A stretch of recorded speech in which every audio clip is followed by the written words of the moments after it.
ध्यायेत् शारदचन्द्रसुन्दरमुखम् ताम्रारविन्देक्षणम् भक्ताभीष्टवराभयप्रदकरम् कौपीनमात्रोज्ज्वलम्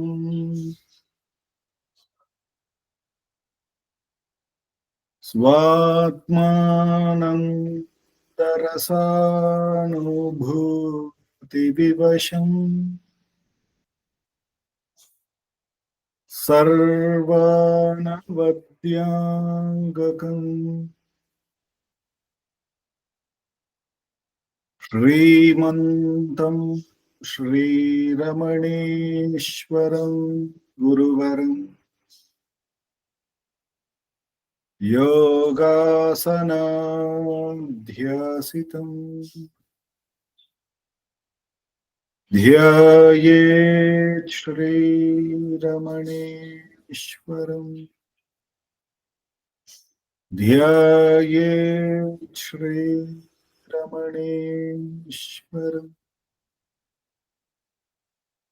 ध्यायेत् श्रीरमणेश्वरम् हृदयकुहरमध्ये केवलं ब्रह्ममात्रम् यहमहमिति साक्षातात्मरूपेण भाति हृदि विषमनसा स्वं चिन्वतामच्युतव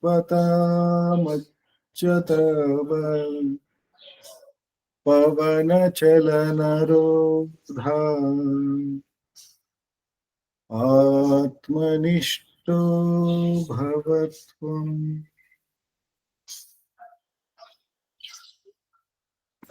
Namo Ramana.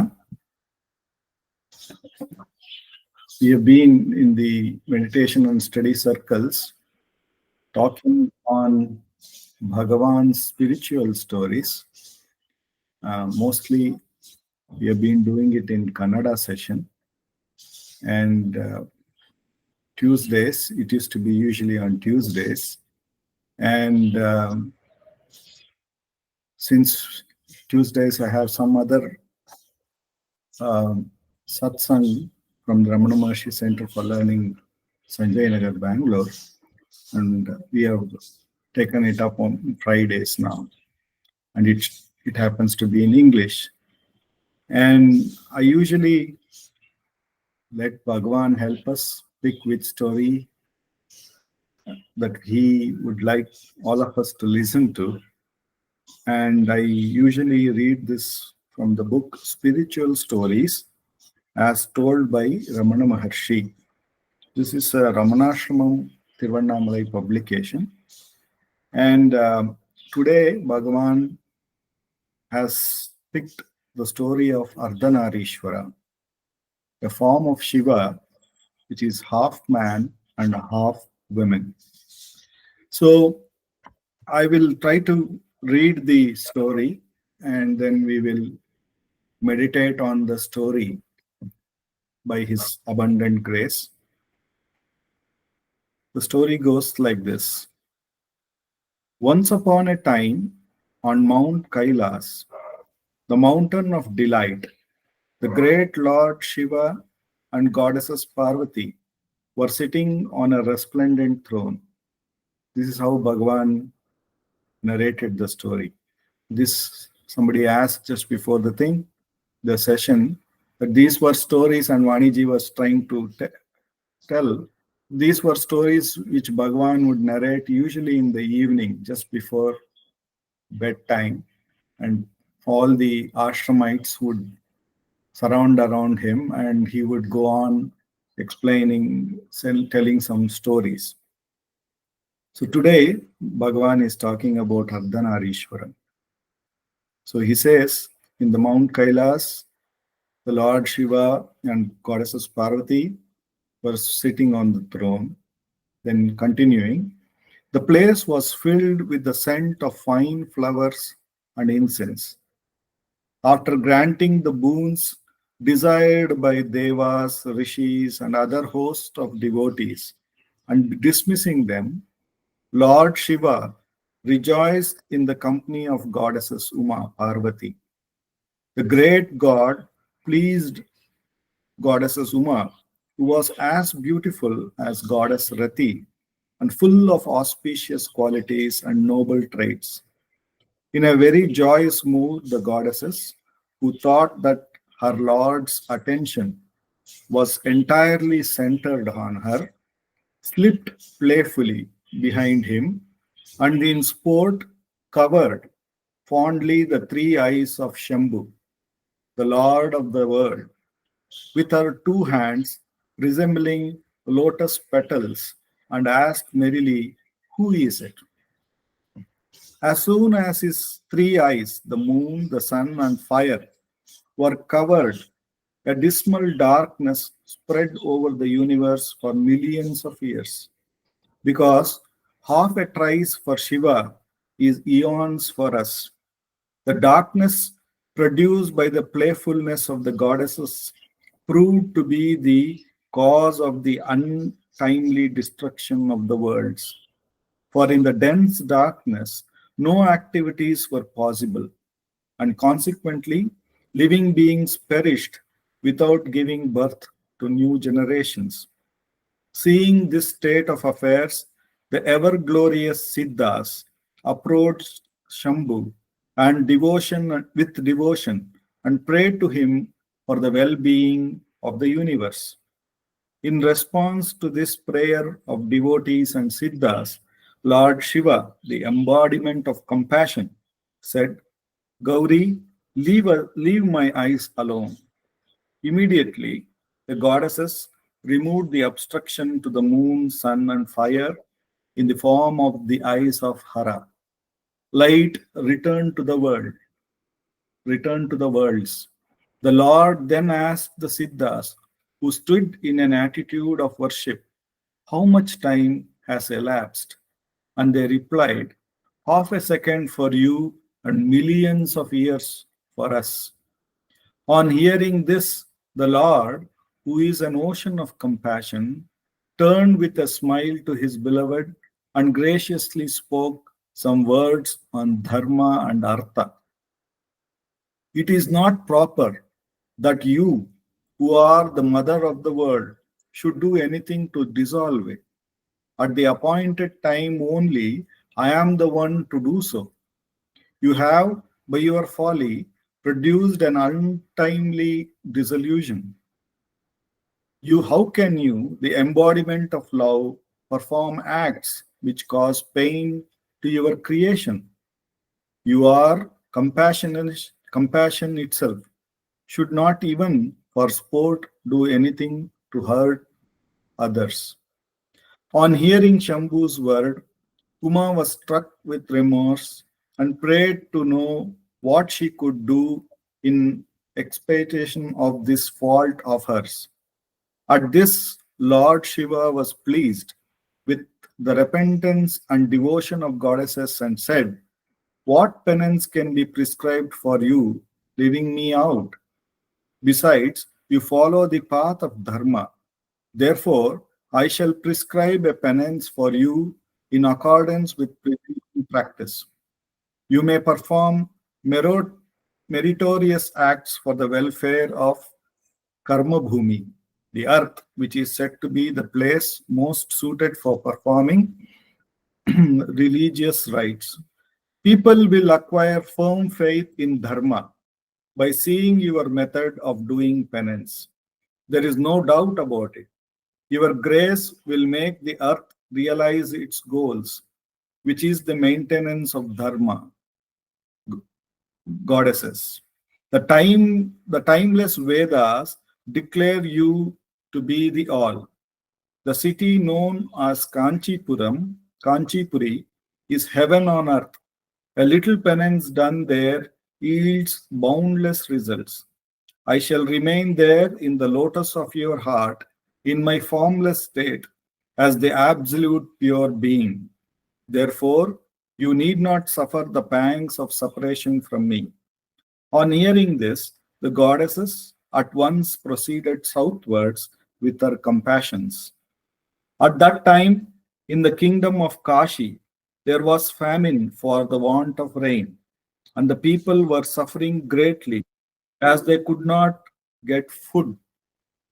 Seeing this on her way and taking pity on the people, Devi created a big mansion by her mere wish, took the name of Annapurna, and with a vessel which never became empty, fed thousands of people. Before long, her fame spread throughout the country. Meanwhile, the king himself found his granary had become empty and was wondering what to do. When he heard of the poor feeding that was being done by his lady Annapurna, by this lady Annapurna, he was greatly surprised, and the ability of a mere woman unto and to test her, asked for the loan of a few measures of rice.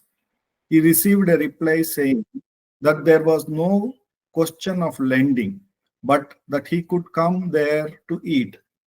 With a wish to test her ability, the king and his ministers went there in disguise and ate the food that was given. When the king found the inexhaustibility of the food that was being served all around him, he immediately realized that this could not be done by any human agency, but only by the divine power.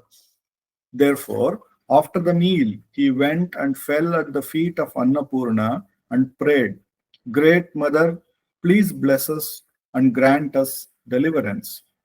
Pleased with this devotion, the Divine Mother assumed her original form and said, My son, I am pleased with your devotion.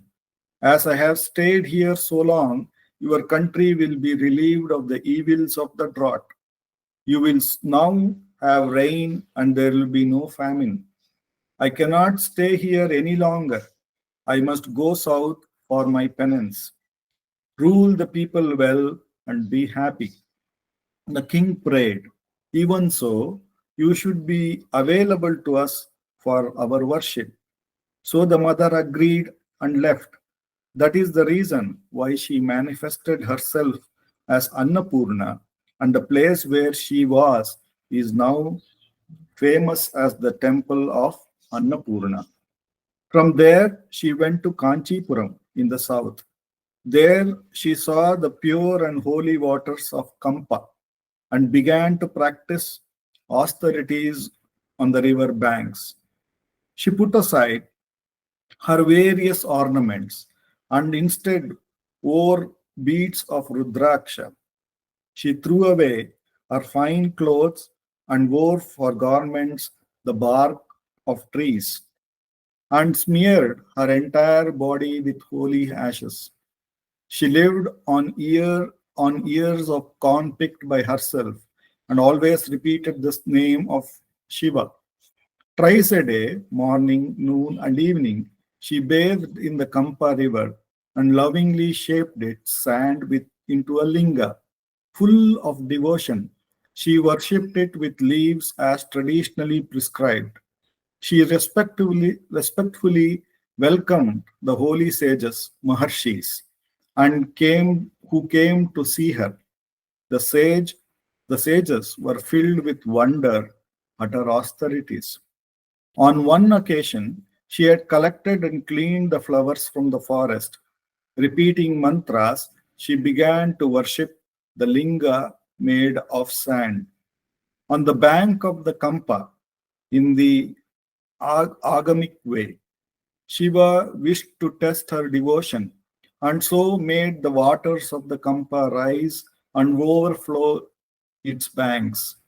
Seeing a huge flood approaching, her companions warned Devi, who opened her eyes and saw the river in spate. Distressed at this obstacle to her worship, she at once embraced the linga lest it should crumble away and said to them, "What to do? Worship is in progress, cannot be stopped. Come what may. Only those who have acquired merit can bring to completion their good actions in this world and practice the dharma which is capable of fulfilling the desires of the heart. The Shivalinga is made of sand. It will dissolve in the flood.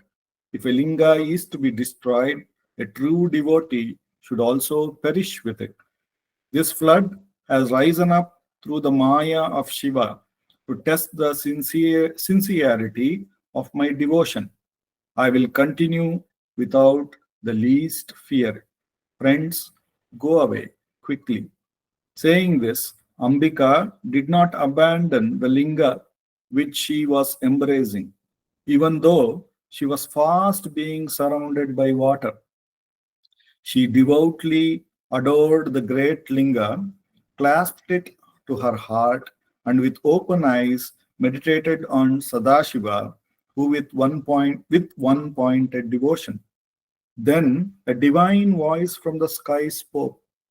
"Girl, this great flood has subsided. You can now leave the linga. Noblest of the beings, this linga worshipped by you will achieve everlasting fame as the one worshipped by the gods of capable of granting boons. May your penance be successful. May human beings who see and worship this linga established for the maintenance of dharma attain the goal of their lives. I myself shine on this earth in the form of the effulgent Arunachala for the liberation of mortals, since it removes the cruel heap of the sins from all the worlds, and since bondage becomes non existent when one sees it, it is named Arunachala. I repeat, since it removes the cruel heap of sins from all the worlds, and since bondage becomes non existent when one sees it, it is named Arunachala, the hill that destroys bondage. Rishis, Siddhas, Gandharvas, Yogis, etc. come here and fervently worship it, forsaking the peaks of Kailasa and Mount Meru. You may go there and learn from the sage Gautama about devotion to me and about the glory of Arunachala, and do more penance. I shall reveal to you my effulgent form there in order that all the sins of the world may be destroyed and all the worlds prosper. On hearing these words, which came from Shiva in his formless state, Devi said, "So be it," and started at once for Arunachala, turning to the rishis who wished to follow her. She said, "Perform your austerities on the banks of the sacred Kampa, this linga of sand which removes all sin and brings in all kinds of prosperity, bears the marks of my embrace. Worship it. Let my devotees know that I shall be worshipped as Kamakshi, since I fulfill their desires and bless them. Let them worship me and obtain the boons they desire." She then came to Arunachala. The goddess saw Siddhas, yogis, rishis, and devas there. All the Maharshis begged her to be their guest, but she said that she must see Gautama according to Shiva's command. So they directed her to his ashram. Devi then went to the Gautama ashram at the foot of the coral hill, Pavalakundra.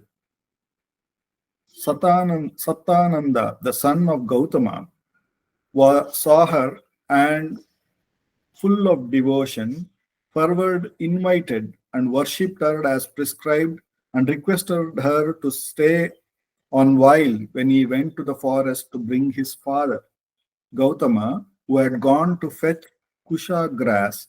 By that time, Gautama had already started for home And when Satananda saw him, he ran to his father with great excitement and told him that the Divine Mother had come to their ashram.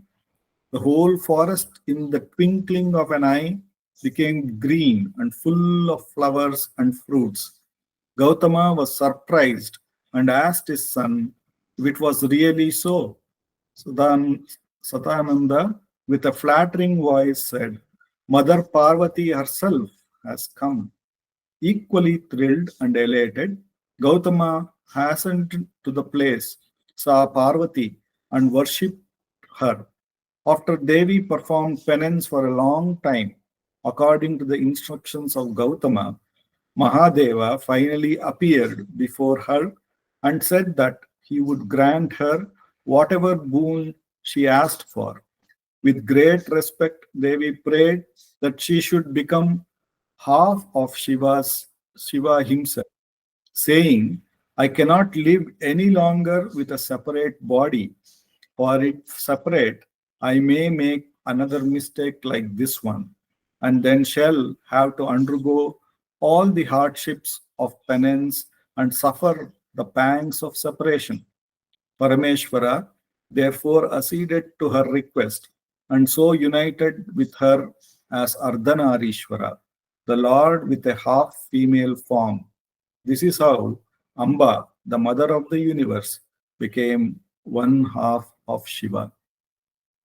This is Bhagavan's story. Very beautiful story.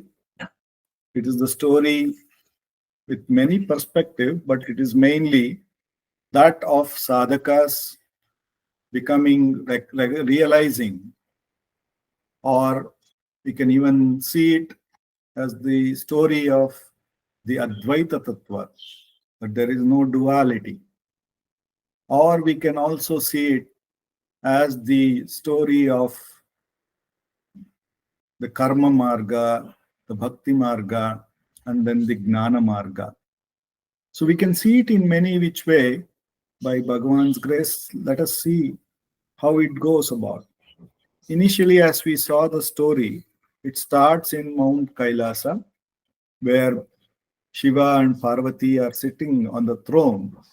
And as usual, the Devas and the Rishis all surrounded, and they are all prayed to the Lord and on the Mother for various boons.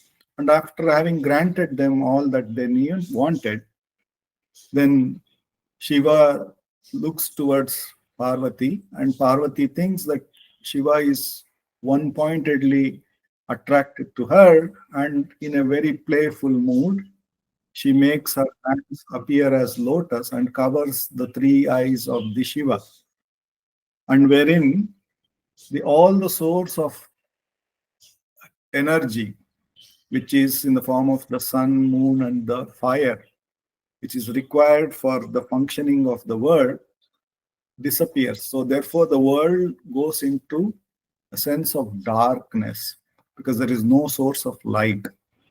And even though it is for a trice, Shiva immediately recognizes that the world is in real despair. So he asks Parvati to immediately let go her eyes, his eyes. And upon doing so, then the light returns back to the universe. And the Siddhas say, though it was only for a milliseconds or for a minuscule of time for Shiva, the earth was in eons without reproduction, and all the animals suffered greatly. And for this, the mother feels very bad. She wants to go do a penance because she is obviously the mother, and she put all her children into trouble. And Shambhu Shiva guides her about how to go about doing the penance. And this is where and he also very beautifully says that her journey, her sadhana in the world, especially in the earth, which he asks her to do, which is the karma bhumi, will enable all to understand what dharma is.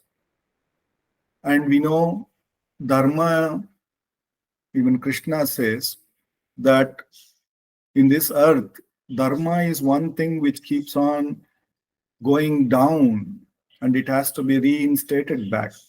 And that is not the thing with the truth, the Satya. And Satya and Dharma are the 2 feet of the Lord. And therefore, in many which way, Dharma has to be reinstated. And here it is now Parvati's job to practice the sadhana and then reinstate Dharma. And talking about Dharma, which is very, very important for us to recognize is important. For sadhakas, we have to be Dharma Marga Pravartakas. We have to be in the path of Dharma. Then only we can transcend all these things and realize the truth. In a very interesting conversation that I read on WhatsApp, just shared by Kameshwarji, one of the gentlemen goes to see Kanchi Mahaparivar, and he says that, you talk so high about practicing Gayatri Mantra. And here we are not practicing that anyway. And we see there is nothing harm done to our life. We are doing very well. We are continuing to prosper. And in fact, our life is far better than our forefathers. So why is that you prescribe that we have to do this dharma of Gayatri Mantra Japa? And Kanchi Mahaparivar gives a very beautiful story. He says, have you seen a bicycle? And if you pedal the bicycle quite hard, you know that it generates momentum. And then, even if you don't pedal, just if you handle the bars of the cycle, you can travel a long distance because the momentum has been gained. It is in a similar way that the forefathers of yours have pedaled the bicycle very hard, and now you are only handling the handle of the bike, and sometime it will come to an halt. So it becomes important for us to continue to practice our dharma that has been given to us by the Ishvara Krupa only. All of us, wherever, in whatever which way we are born, in whichever religion that we are born, there is a prevailing dharma that is there. And Bhagavan also had always ensured that people would, when they came, he said that continue, because there is no better dharma than to follow that which has been ordained naturally by Ishvara. So it's very important, as Shiva says, that mother's sadhana in the world will reinstate dharma. And therefore, as sadhakas, in any which way our journey we are doing, it may be, we can say that it is a contribution of a squirrel to Rama's work. So in any which way, if we are practicing spiritual sadhana, we will be Dharma Marga Pravartakas, and it will have its positive impact on the world. That's how we can see this. And then, as mother comes on the way, she wants to go south, she wants to go to Kanchi as directed by Shiva to do her penance, because Kanchi, Bhagavan Shiva says it's like heaven on earth, and a little penance done there will give boundless results. And as she is going there, she is obviously coming from Mount Kailas, coming south, she comes to Varanasi, and she sees that the whole of Varanasi is drought ridden and there is no and people are really, really struggling to have food. And she, being a mother, gets very compassionate about the situation, and by her own will creates a big mansion and starts to feed all those who come to her house day and night. Now, in the Dharma Marga, what we can see, or in the Karma Marga here, which is what the mother is doing, we can see that the karma is a very beautiful marga for us to uplift the state of affairs of our life. However, we may not be able to make it wonderful, but we will definitely be able to uplift it from where its present situation is. And we can see that even Sharda Akka, our president in Ramana Maharshi Center for Learning, would say that some time back, there was one person who found out a kerosene medicine, a paracetamol, which today helps me to not suffer too much when I get fever. So like that, everybody's karma marga, everything that we do, and that means everything that the Ishvara has ordained us, like same as dharma, whatever we have been ordained, whatever we have been told or given as a responsibility by the Ishvara, we should see it as an opportunity to uplift the present state of affairs in that area to a better way. So that is the goal, if at all, we have to keep in the karma marga. If we are a lawyer, we need to uplift something from where things are.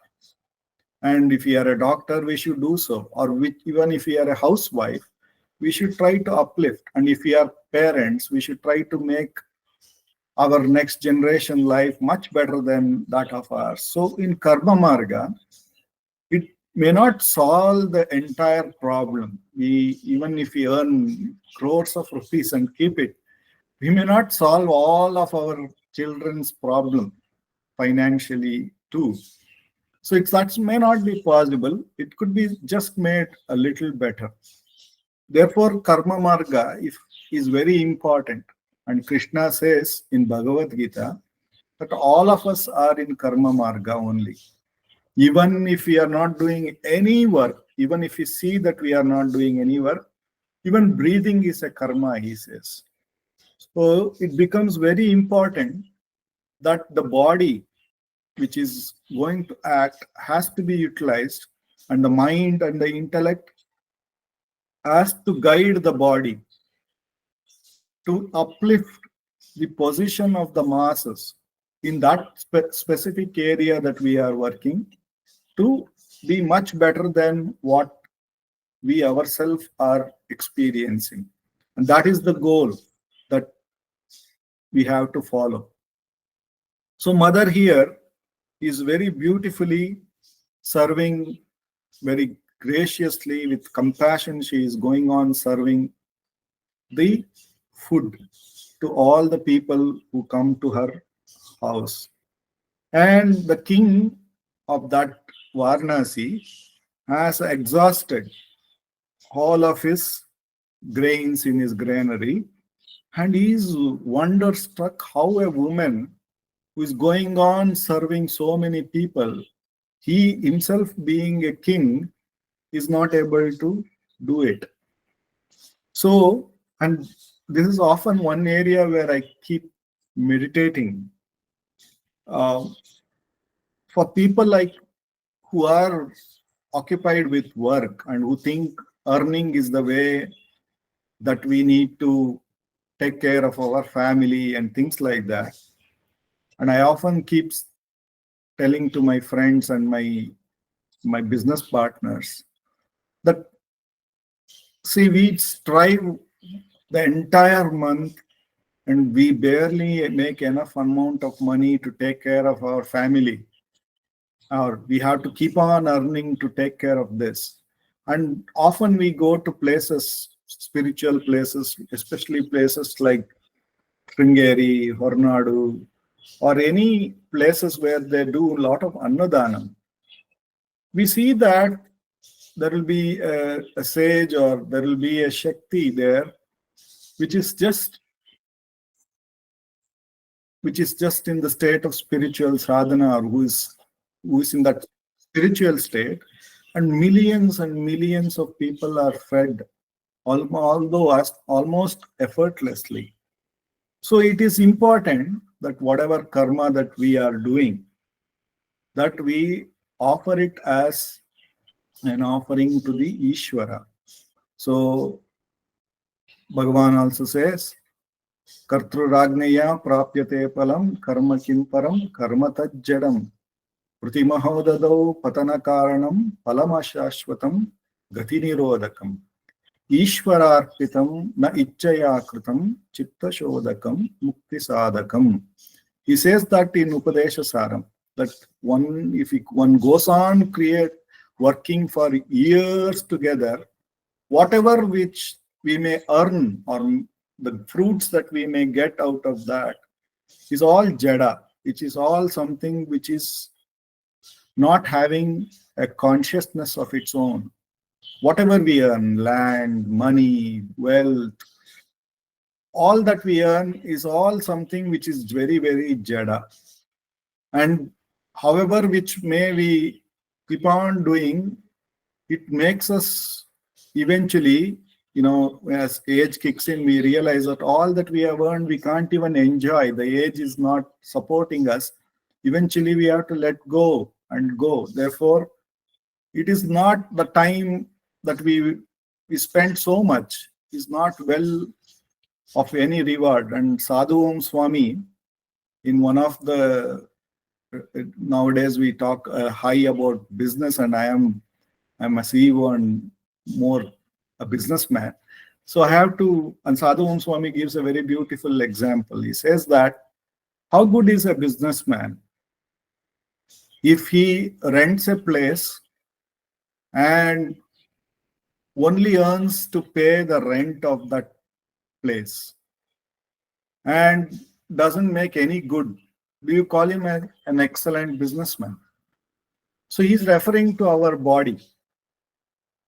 This is the place we have rented to do business. The business, what business is something we need to also inquire and find out. Whatever business, even if we decide to do the business of earning food for ourselves and the family, and even trying to do a betterment for the world, but if we earn enough to only to feed, only to take care of the body, have we done a very good business? It's something, a wonderful thought-provoking inquiry by Sadhu Om Swami. So it becomes important for us to recognize how much are we working to take care only of the body, how much have we done to know the higher truths about our oneself. So here, coming back to the story here, the king has heard about the mother and her dharma, or as something that she has been doing. So he comes to the mother and asks for some granary for his, asks for some grains for his granary.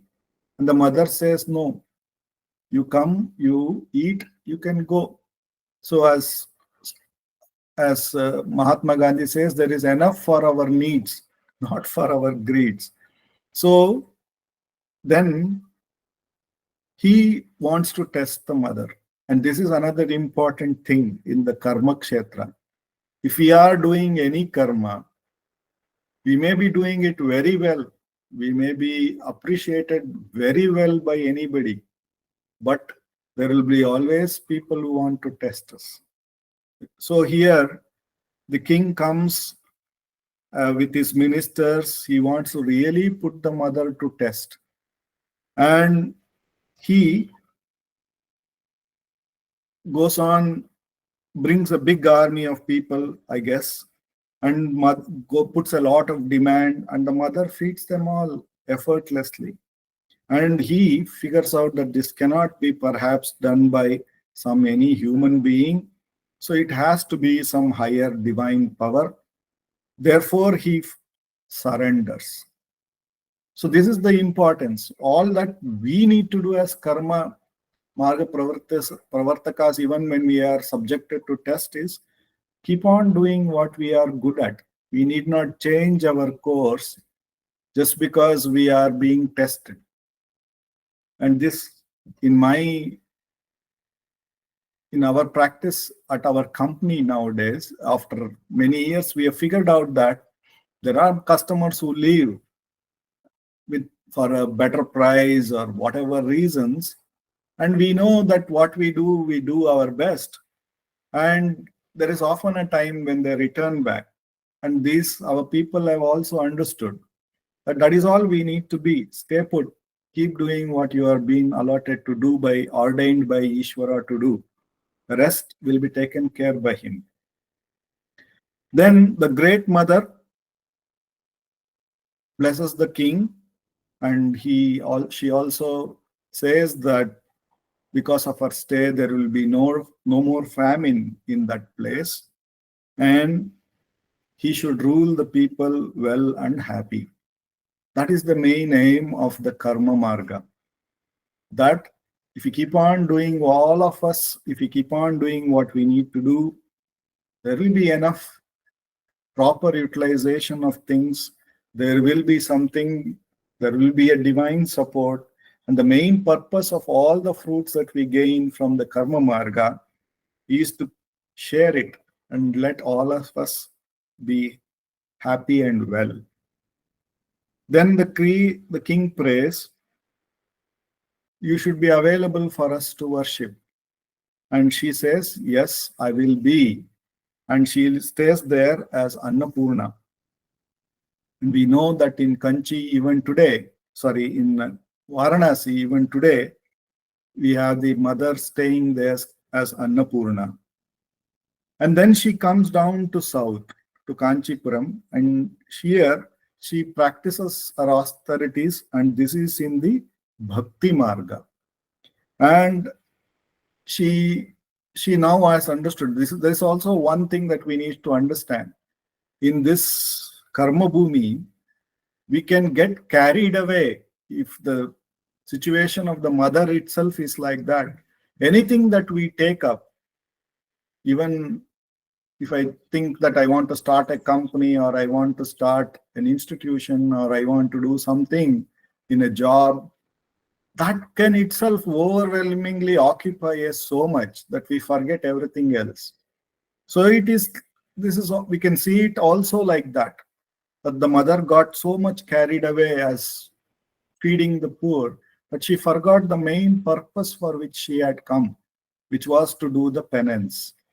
So it is with us. We have all come here to realize the truth, that who we are, or what is that we refer to as God or Guru. What is that? We come for that purpose, but we get so caught up and carried away by what we do that we completely forget the main purpose of the reason that we have come. So it is in this story we see that. But mother continues with lot of devotion at the river bank of river Kampa. She removes all other, till in the karma marga we see that she was wearing saris, she had ornaments and everything. And as soon as she started the bhakti marga, we see that Bhagavan is saying that she gave away all her ornaments. She got into wearing simple garments made of bark trees, and she was holding beads of Rudraksha and started chanting the Lord name. So even here, both in Karma Marga and in the Bhakti Marga, we see what is there is a sense of duality. There is still I and others, or I and the Lord. In karma marga, we see it as I and others. And for the purpose of the Lord, I will do whatever I need to do, whatever I have been ordained.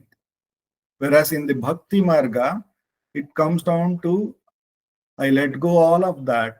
I will have one pointed devotion towards the Lord.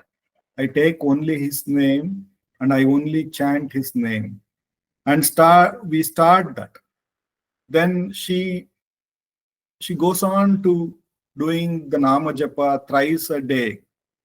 And she's been visited by many holy sages. And they are all wonderstruck at the one-pointed devotion the mother has towards Shiva. So this is the another important thing. That one-pointedness is the most important thing for the mind. See, when we go out into the world of choices, there are many, many things for us to get lost, get carried away with. So one-pointedness is a very important skill to develop. And here the sages are wonderstruck, says Bhagavan, looking at her austerities. Then she would collect the flowers from in Bhakti Marga. It is whatever is given to us, that is all that we need to naturally given by the Ishvara. It's only between me and the Ishvara. Whatever is given by the Ishvara. And we see that Bhagavan also would carry a kamandalu which was made out of coconut shells. And once he was going around Giri Pradakshina, he found a small pencil. And he said, this is the gift by Arunachala. This is given by Arunachala. And he would always sharpen the same pencil to make any corrections or to make any composing. And he would always say, many people would say it is so small, you can't barely hold it in your hand. Here is a new pencil, here is a new pen. And Bhagavan would say, no, I don't want that. Because if I use it and if I accidentally leave it somewhere else, you people will come, you will feel that, oh, I had given this wonderful pen to Bhagavan or wonderful pencil to Bhagavan. Somehow he lost it. But as this which has been given by Arunachala is something that is, even if I lose, there is nothing to be, there will be no enquiry about it. So it's very nice to see the path of bhakti, where it is only between oneself and the Lord. That's all. Everything is just these two, myself and the Lord, or is Nama. Because the name and the form, as we know, are not different. When somebody introduces us and they give their name or they tell their name and we register them as who they are. And anytime anybody tells their name, they may not be physically in front of us. We can quickly recollect that form. So it is very important for us to recognize this. So further, mother goes on. So she embraces the linga. She's doing austerities, the japa 3 times a day, and she's doing lot of puja in devotion. But then there is still the sense of separation, and therefore Bhagavan or Ishvara decides to appear as a flood. That means every time we reach the pinnacle of our sadhana in any way, we will be made to go to a higher plane. And that usually comes in the form of some difficulties or some challenges to us. All we need to do is stay put with what we have been practicing. So until the Ishvara guides us to take up a higher thing, he will guide us. He is always there as in the heart of everyone.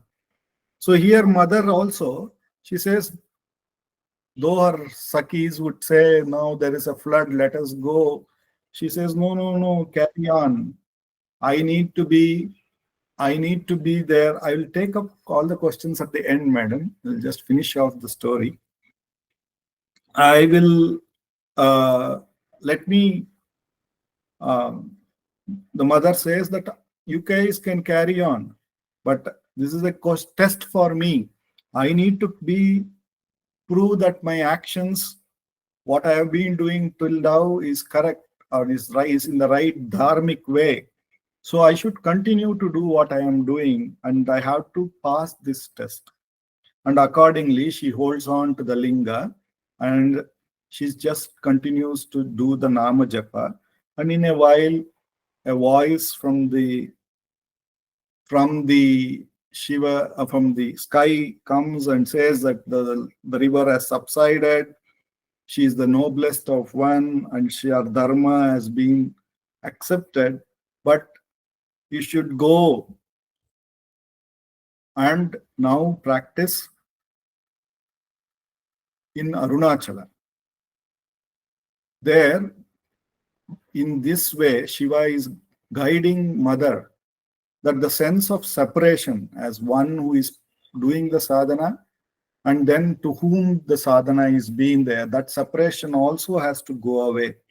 So he says that Arunachala is a place where all rishis, siddhas, and Gandharvas, yogis come to understand that one ultimate truth, and she should go to Gautama Maharshi, and he would be guiding her about her sadhana. And accordingly, she says to all the rishis in Kamakshipura that she will be there as Kamakshi, fulfilling all the desires that people may come, but she would be now going to Arunachala.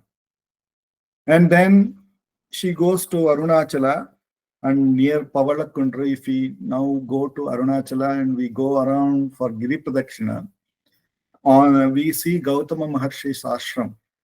And so she obviously came there, and her son, Gautama's son, seeing the mother arriving at their ashram, runs to Gautama Maharshi to inform him about her arrival.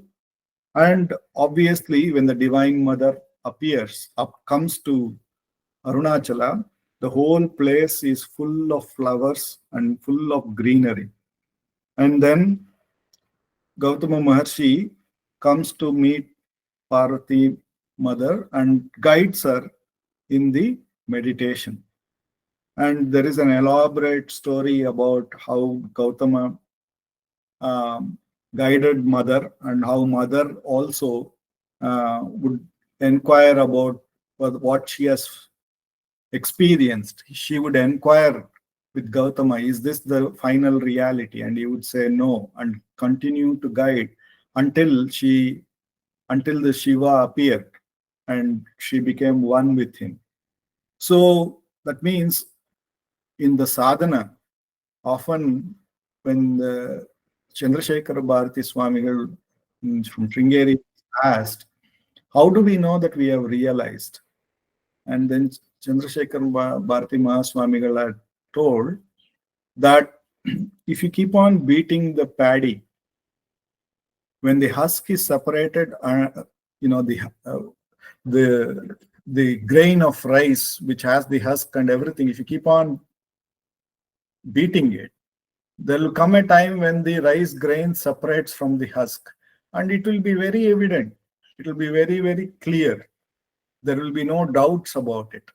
So here also we can see that the mother, as long as there was something holding on, she would probably ask Gautama Maharshi, is this the ultimate truth? And he would say, no, you need to continue to pound, continue to do the sadhana. So she continued until finally Shiva appeared and gave darshan to her. And then she says that very beautifully, she says this, I cannot live any longer with a separate body, for if separate, I may make another mistake like this, and then shall have to undergo all the hardships of penance and suffer the pangs of separation. See, this is the most important part. We think that holding on to a form is no big deal. Everybody is doing so. I am also holding on to this form called Dileep. So what is it? How can it be of any disturbance to my sadhana? See, we knowingly or unknowingly, when we hold on to a form, we slip into many, many things. We can compare this form with somebody else. We may think, oh, look, that person is such a knowledged one, and I am not. Then we may compare with somebody who is less in knowledge with us and feel very proud that we are more knowledge than them. So once we yield to this form, once we take up any form to be ourselves, whether it is the subtle form, like in the form of thoughts, or a gross form, like this of the body, if we observe ourselves, we will be prone to comparisons because there is duality. There is two, more than one. And therefore, either we will be proud of it or we will be afraid of something. Vitiyam bhayam bhavati, it is said. And this is the most important recognition in sadhana. And when we recognize it, tasmat jagrata jagrata, we become very aware of it. We will be very careful of not slipping into it. Very important. And that is the Advaita Bhava. And the consciousness in us always holds on to this duality. It either holds on to a thought or it holds on to a body. And in a sense, it maintains a sense of separateness. It thinks that the consciousness in the body is separate, and the consciousness or the intelligence in a thought is separate. So it keeps on thinking separate. Whenever there is separation, then there is a choices. This thought is better thought than the other one. This body which I hold on to as dear to me, if I keep on observing it, then I have a lot of data about its well-being. And if something happens, a stomach pain comes, then I feel that it is not correct with the old data that I have of it. So therefore, whenever we have forms, we are bound to face what we can say is bewilderness. We are going to be tossed into some good and bad, right and wrong, small and big, nice, and all of these things will eventually come. And what is the whole purpose of all of that? That is the most important. What would I get when I compare myself with something else? A momentary joy or a momentary pain. But who am I? This is the most important question. Who am I? When in deep sleep, when these choices are not there, Bhagavan says, what happens to us? Are we not happy? Are we not peaceful when there is no choices? When there is no identification with anything, whether it is a thought or whether it is a body. In deep sleep, I don't know I am a man. I don't know my name. I don't know that there is an individuality which I want to claim as I. And I don't know that whether there is so many things that I need to compare with myself. And when all of that is absent, am I not very, very peaceful? So where did that peace come from? If it has come from all the comparisons, if it has come from all that names and forms, then by experiencing so many names and forms and so many comparisons, we should have experienced a lot of peace. But it is very, very clear for all of us in our daily experience when there is no name, no form, no identification with something separate, then peace alone prevails. And where could it have come from? And if I am aware of that peace, then it should have been my own nature, isn't it? So, Bhagavan says, even in the waking, if we can actually consciously sleep to it, sleep to all dualities, that means we recognize that none of this will bring peace. And if you can remain, meditate on this, that is what self-enquiry does. Every time a thought comes, Bhagavan says, inquire to whom is this thought? And we will ask this question, and the obvious answer is for me. And then I further inquire, who am I then? Then when I take this question, who am I? And look at all my three states of waking, dream, and sleep. The identification as I is there in the waking. It is there to some extent in dream, but it is totally absent in dream, in sleep. In sleep, there is no I identity. And when I see the experiences of all these three, I see that whenever there is an I, that is, anytime there is a sense of separation, as an individual, I become a small entity. Though I am the pure consciousness, though I am the pure existence, when I take a name or a form, a subtle, it may be more subtle like a thought, or which is what happens in dream, or we cross like the body in the waking. However, which way, if we take up that separateness as oneself, we see the peace is gone. Our own natural peace is gone. And moment we let go it, like in deep sleep, we see that we are peaceful. Actually, nothing ever happened in us. We continue to exist. We continue to be conscious. That's all. Nothing has touched us ever. So we understand our true nature is that of Niralamba. We are not dependent on anything.